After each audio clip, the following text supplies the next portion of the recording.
Hi guys, welcome back to Growing ចឹងថ្ងៃហ្នឹងយើងនឹងធ្វើការសិក្សាពីការបំលែងមុំ degree minute second ទៅជា decimal degree ចឹង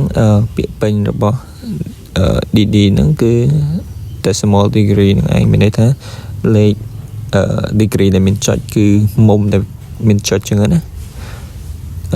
អាហ្នឹងគឺមុំទូទៅគឺយើងប្រើពីហ្នឹងគឺ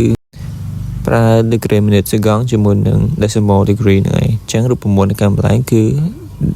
decimal degree ស្មើនឹង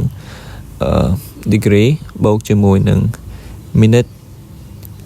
យើងចែកវាជាមួយនឹង60ហើយបន្តមកទៀតបូកជាមួយនឹង second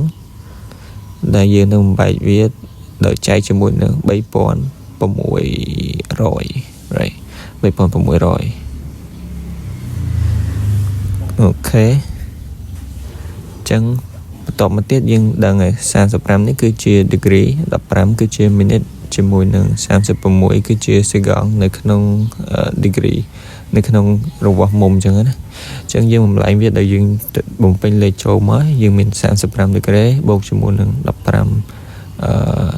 15minute right 15 minute ចែកជាមួយនឹង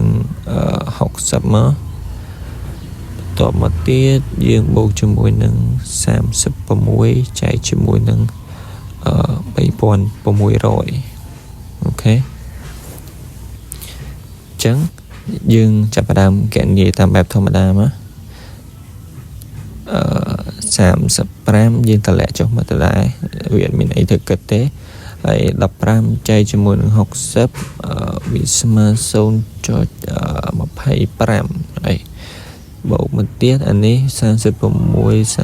យើងសម្រួលគ្នាទៅវានៅសល់1លើ1000វា0.01 right 0.01 អូខេបន្តមកទៀតយើងយកលេខទាំងបូកវាបញ្ចូលគ្នាមកហើយវាចេញជាឡោយយើងអូតូតែយើងមិនបាច់ឲ្យយើងទៅសេមកវាស្អាតជាង30.26 degree អូខេចឹងអានេះគឺជាគេហៅថា decimal degree នឹងឯងគឺលេខ degree ដែលមានចុចអូខេចឹងវិធីបំបែកវាគឺតែប៉ុណ្្នឹងឯងអញ្ចឹងយើងមកធ្វើការដាក់ homework ម្ដងហើយនេះគឺជាតម្លៃរបស់យើងគឺ12 degree ហើយនឹង40 minute ជាមួយនឹង